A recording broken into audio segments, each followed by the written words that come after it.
샬롬 할렐루야. 일곱 영입니다. 신앙 안에서 아버지 하나님과 자녀된 우리의 관계는 마찬가지입니다. 아버지 하나님께서는 믿음의 1단계는 그 신앙의 수준에 맞게 측정하십니다. 2단계는 2단계, 3단계는 3단계, 4단계는 4단계에 맞게 측정을 하십니다. 그래서 믿음의 3단계에 있는 사람이 믿음의 1단계의 신앙생활을 한다면 아무리 기도를 해도 응답이 오지 않습니다. 반대로 만약 믿음의 3단계가 믿음의 4단계의 행함을 보인다면 아버지 하나님께서는 매우 기뻐하시며 무엇이든지 구하는 것을 응답해 주실 것입니다. 초신자들이 기도의 응답을 잘 받는 이유가 여기에 있지요. 7영이 측정할 때 믿음의 1, 2단계 초신자들에게 요구하는 합격 기준이 그리 높지 않기 때문입니다. 이런 초신자가 첫사랑의 뜨거움으로 성령이 충만하여 믿음의 3, 4단계의 행함을 보이는 경우가 많지요. 각종 예배에 다 참석하고 기도도 잘합니다. 믿음의 형제만 보면 좋아합니다. 누가 신방을 와도 집사님 어서 오세요, 전도사님, 목사님 어서 오세요 하면서 반가워합니다. 믿음의 1, 2단계에 있는데 성령의 충만함은 믿음의 3단계를 능가하고 있지요.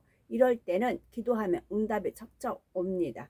믿음의 4단계에 있는 사람들이 받는 그런 기도의 응답이 오는 것이지요. 그래서 나는 기도만 하면 응답받는다 하고 곧잘 간증하는 것입니다. 이러한 충만함을 발판으로 믿음이 계속 성장해야 합니다. 시험 환란이 온다고 해서 은혜가 떨어져 버리면 안 되지요. 신앙의 연수가 늘어갈수록 믿음, 기쁨, 기도, 감사, 계명, 준수, 충성, 사랑도 더 승해져야 합니다. 그래야 7영이 측정할 때마다 합격할 수가 있지요. 아버지 하나님께서 7영으로 기도 응답의 기준을 정하신 것은 자녀들에게 응답 주기 싫어서가 아닙니다. 사랑 자체이신 아버지 하나님께서는 어찌하든 많은 응답과 복을 주기 원하십니다. 그러나 공의를 어길 수가 없기 때문에 믿음의 분량대로 기준을 정하시고 7영으로 정확하게 측정하시는 것입니다.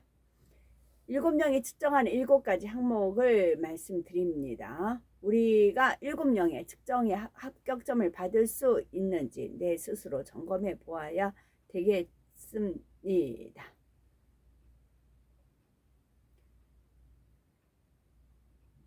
첫 번째 항목은 믿음입니다.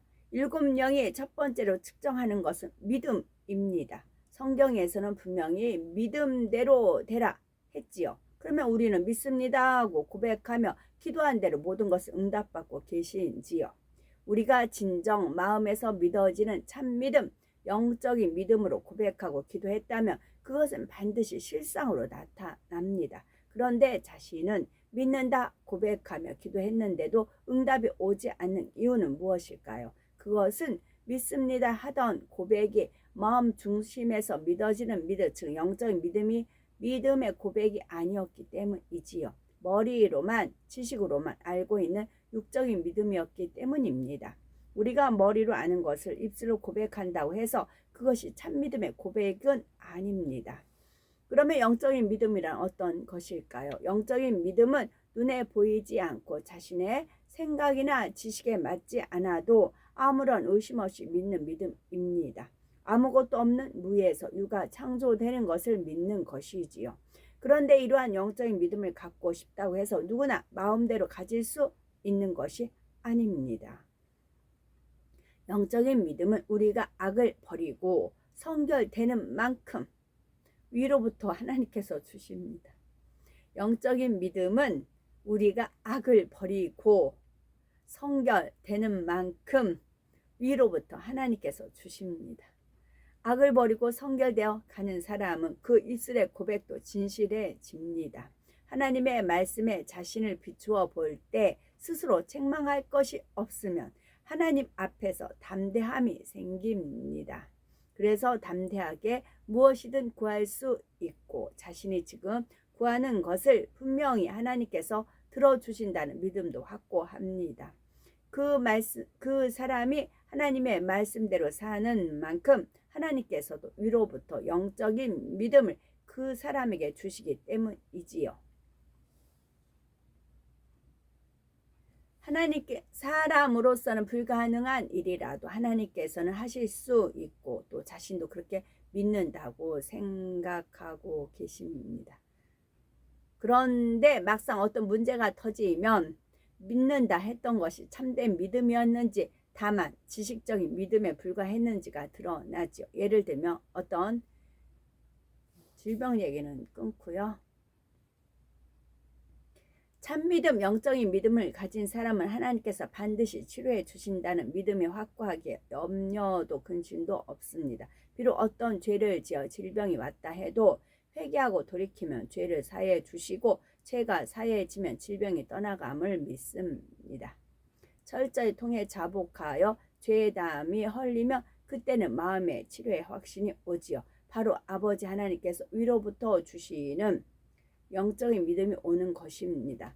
그 여호와 일의 하나님은 많이들 아시죠? 늘 고백을 여호와 일의 하나님, 여호와의 샬롬 하나님, 여호와의 사파 하나님, 그렇게 니시 여호와 니시 하나님은 늘 입술로 고백하시면 하나님께서도 기뻐하세요. 하나님의 그 특성을 늘 이렇게 찬양을 하는 거잖아요. 이제 여호와 일에 미리 준비하시는 하나님, 그런 고백. 그러니까 많이들 이제 그 보면 뭐죠? 코로나 저 이제 걸렸냐고 이제 물어봤어요. 이제 물론 저 걸린 적이 없습니다. 그러다가 이제 한 번은 그 코로나 증상들 이렇게 말씀하시는데 어마어마하더라고요. 이제 기관지부터 시작을 해서 여러 열도 나고 뭐 그런 경우 이제 있다고 하더라고요. 근데 바깥에 갔다 왔는데 목이 예전 같지 않은 건지 꼴꼴해요. 막 목이. 그래서 어머 이게 코로나 증상이 이러면 대단했겠다 이제 싶은 생각이 든 겁니다.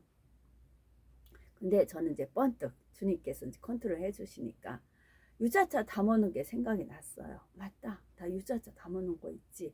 그래서 유자차를 이제 주님이 떠올려 주셨죠. 그래서 냉장고에 가서 보니까 2017년도에 담아놓은 게 있었어요. 그러니까 몇 년이에요. 완전 약이 된 거죠. 그래가지고 이제 이만한 병에다가 유리병에다가 담아놓은 게 있었어요. 그걸 따뜻한 물로 이제 두세 잔 마셨어요. 그때 목이 이제 상쾌해지더라고요. 그래서 저도 이제 사람이고 인성이 있으니까 당연히 그런 것이 있을 수 있지요. 그런데 여호와 일의 하나님으로 지켜주셨다고요. 그래서 마치 그게 완전히 약이 된 겁니다. 먹지도 않고 구석에 이제 넣어놓은 거였더라고요. 그래가지고 이것도 너무 감사하다 했지요. 그래서 다 누구나 이제 홍역 같은 것도 다 누구나 애기들 다 거쳐간다고 하잖아요. 그런 식으로 이 정도였다면 엄청 고생들 했겠다 싶을 정도 그런 기관지에 그런 것이 딱 오더라고요. 기미가 딱 잡히더라고요. 그랬을 때 여호와 일의 하나님 마침 담아놓은 거 있어서 그래서 이제 저는 얼른 벗어날 수가 있었죠. 그래서 우리가 항상 여호와 일의 하나님, 여호와의 니시 하나님, 여호와의 샬롬의 하나님, 여호와 사파의 하나님 찬양 올려드리면 하나님 그 영화롭게 하는 거잖아요. 그런 은혜를 또 받은 적이 있습니다. 질병, 죄의 담만 헐어도 응답받을 수 있다는 영적 믿음이 주어지는 것입니다. 하물며 항상 빛 가운데 사는 사람이라면 얼마나 하나님 앞에 떳떳하겠습니까? 무엇이든지 아버지 주세요 하면 아버지 하나님께서 오니 알았다 하고 주시지요.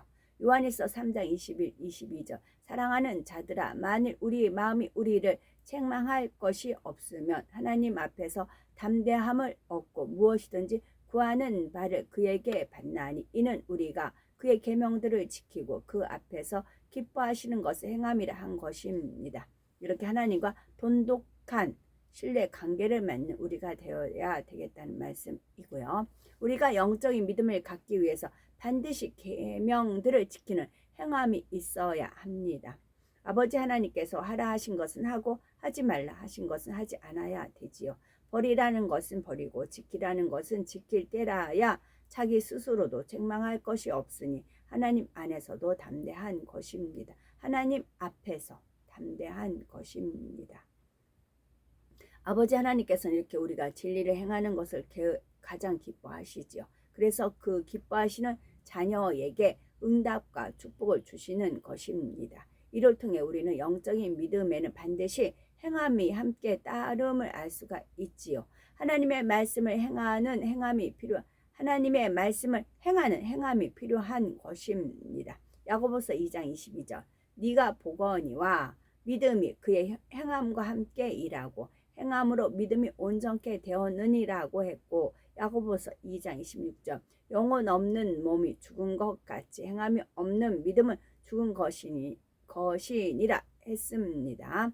하나님의 말씀대로 행치 않으면 영적인 믿음을 가질 수가 없는 것입니다. 더구나 죄를 짓는 사람이라면 아무리 입술로 믿습니다 해도 응답받을 수 있는 영적인 믿음이 결코 주어지지 않습니다. 죄를 회개하고 빛 가운데 행할 때만이 위로부터 영적인 믿음이 주어집니다. 그러면 일곱 영이 가장 먼저 믿음을 측정하시는 이유는 무엇일까요? 하나님께서는 각 사람의 믿음의 분량에 따라서 다른 분야도 측정하시기 때문입니다. 믿음의 분량을 먼저 측정하여 그 사람의 믿음이 몇 단계인지가 나오면 그 사람의 합격 기준이 정해지는 것입니다. 그러면 그 다음 분야들, 기쁨, 기도, 감사, 계명 지킴, 충성, 사랑의 합격선도 각 사람의 믿음의 단계에 따라 달라집니다. 믿음의 1단계인 사람은 나머지 6가지 합격선도 낮습니다. 믿음의 단계가 높을수록 나머지 6가지 합격선도 높습니다. 만일 모든 사람에게 합격 기준을 동일하게 제시한다면 믿음의 1단계인 사람은 응답받기 힘드니 아예 포기해 버릴 수도 있을 것입니다. 반대로 믿음에 장성한 사람은 응답받기가 너무 쉬워지지요. 그러면 믿음이 장성한 사람은 더 깊은 영의 단계로 들어가려고 더 이상 노력하지 않을 것입니다. 아버지 하나님께서는 이 모든 것을 아십니다. 그래서 공의와 사랑 가운데 기도 응답의 기준을 믿음의 분량에 따라 각각 다르게 정하신 것이지요. 물론 같은 단계 내에서도 기도 제목의 경중에 따라서 내보여야 할 믿음의 행함이 달라야 합니다. 큰 문제를 응답받기 위해서는 큰 믿음의 행함을 내보여야 하지요. 기도의 양도 더 많이 채워야 하고 감사도 충성도 더 많이 해야 합니다. 내 믿음의 분량 이만큼이니까 이 정도면 되겠지 라고 안주한다면 그 이상의 큰 축복과 응답을 받을 수가 없습니다. 자신의 믿음의 분량을 뛰어넘는 믿음의 행함이 필요한 것입니다. 그렇게 해서 응답을 받으면 믿음도 한층 성장하게 됩니다. 그러므로 온전한 믿음에 이르기까지 믿음의 행함을 결코 멈추지 말아야 합니다. 아멘.